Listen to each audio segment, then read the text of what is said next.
बस एक निवेदन सबसे करना चाहूंगा, जितने लोग आस्था चैनल पर सुन रहे हैं, जितने फेसबुक यूट्यूब पर सुन रहे हैं और जितने बैतुल की पावन धरा पर श्रवण कर रहे हैं, उनसे एक बात कहूंगा महाराज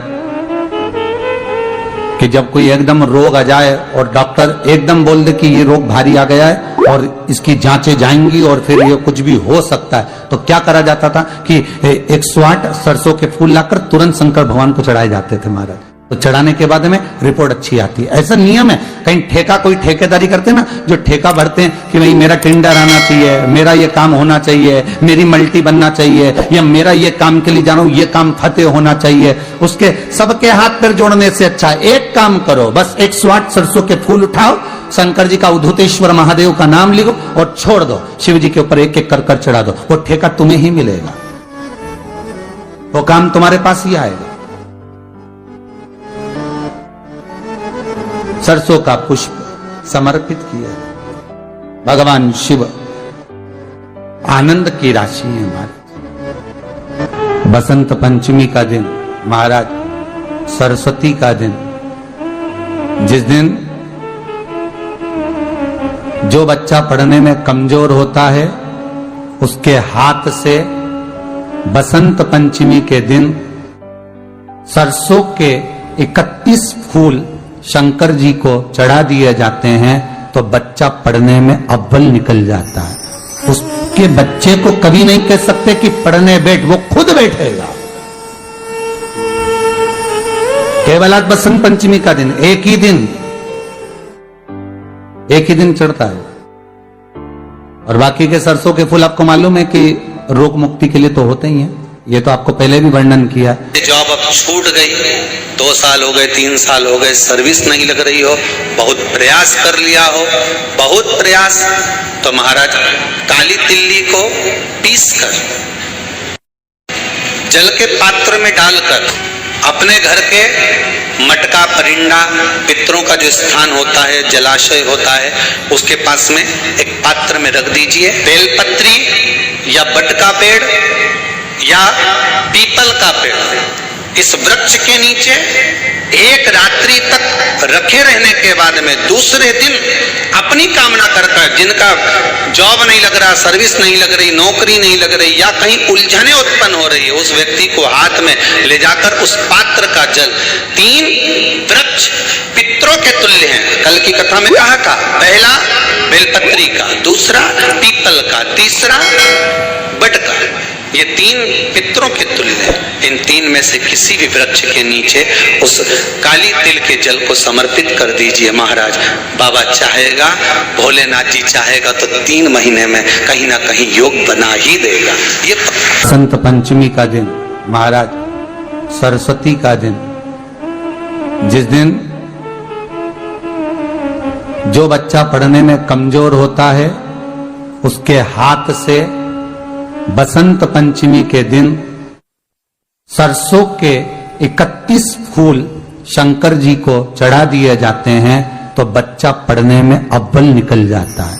उसके बच्चे को कभी नहीं कह सकते कि पढ़ने बैठ, वो खुद बैठेगा।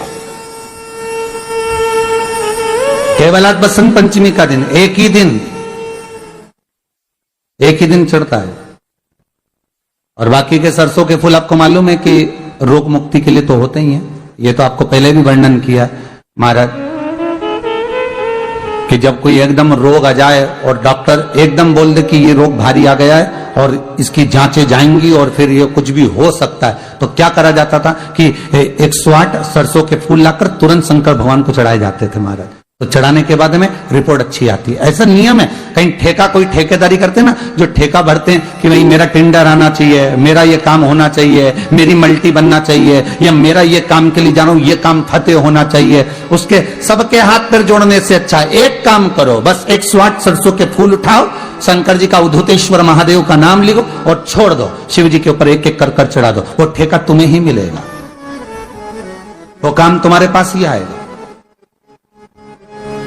बस केवल अवधूतेश्वर अर्थात ये जो क्रम है, ये वो क्रम तो 108 सरसों के फूल का आप कभी भी कर सकते हो, पर जो ये बच्चों के लिए किया जाता है वो केवल बसंत पंचमी के दिन ही होता है महाराज। आज ही के महाराज कोई दुकान आप डाल रहे हो, नया व्यापार चालू कर रहे हो, और लग रहा है कि चलेगा कि ना चलेगा। पहले भी मैंने 2-4 दुकान डालकर देख ली, नहीं चली, अब नया डाल रहा हूं, कर्जा कर कर डाल रहा हूं, पैसे लाकर डाल रहा हूं, चलेगा नहीं चलेगा। तो उसके लिए सबसे पहला काम करो, कम से कम दुकान खोलने के 7 दिन पहले आम के पत्ते की बंदरवाल बांध दो। दुकान का मुहूर्त होने के 7 दिन पहले आम के पत्ते की बंदरवाल बांधो,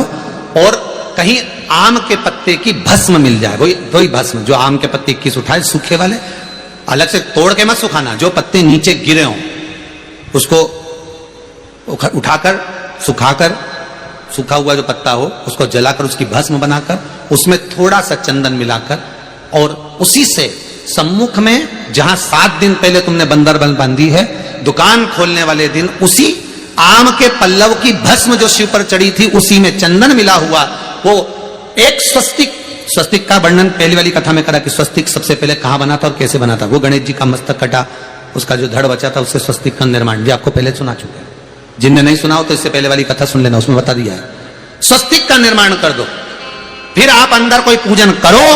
ना करो, आपने कोई अनुष्ठान करा ना करा, यज्ञ पूजन करी ना करी,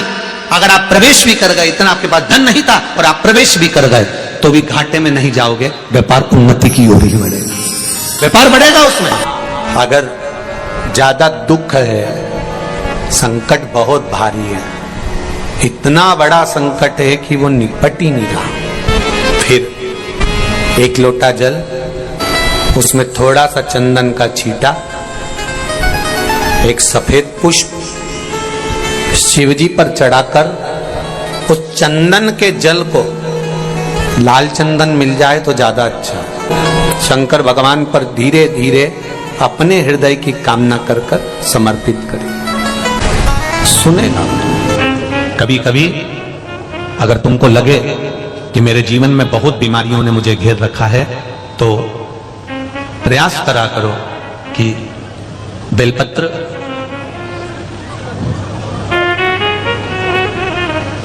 जो ये बेलपत्र होती है, इस बेलपत्र की जो ये डंडी होती है, इस बेलपत्र को अशोक सुंदरी वाली जो जगह होती है वहां पर इसका चढ़ाकर, डंडी का जो भाग है वो शिवलिंग की ओर हो जाए,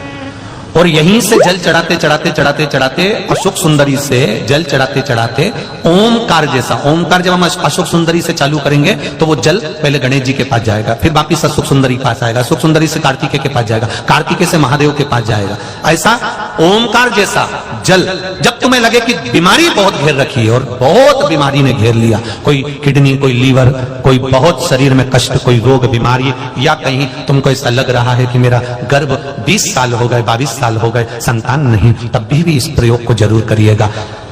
डंडी का मुख शिवलिंग की ओर, पत्ती का मुख अशोक सुंदरी की ओर, थोड़ा सा काला तिल लेकर जाइए, शिव जी को जल चढ़ाकर जल झेल लीजिए, थोड़ी सी काली तिल चढ़ाकर उसको वापस उठाकर लेकर आ जाए। वो काली तिल का 2 दाना बाबा से औषधि समझकर लेकर आना, बाबा इसको औषधि कर देते,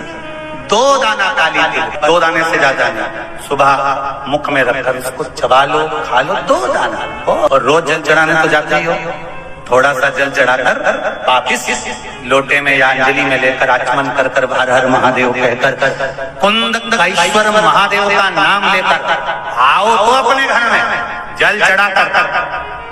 उसको पहचानो। तो श्वास रोग है, दमा चल रहा है, श्वास बहुत चल रही है, चलने में दिक्कत आ रही है, आप देवाधिदेव महादेव के पास 1 लोटा पानी लेकर जाइए। 1 महीना, 15 दिन, 20 दिन, अब देपालपुर की कथा को कितना समय हुआ होगा तुम बताओ?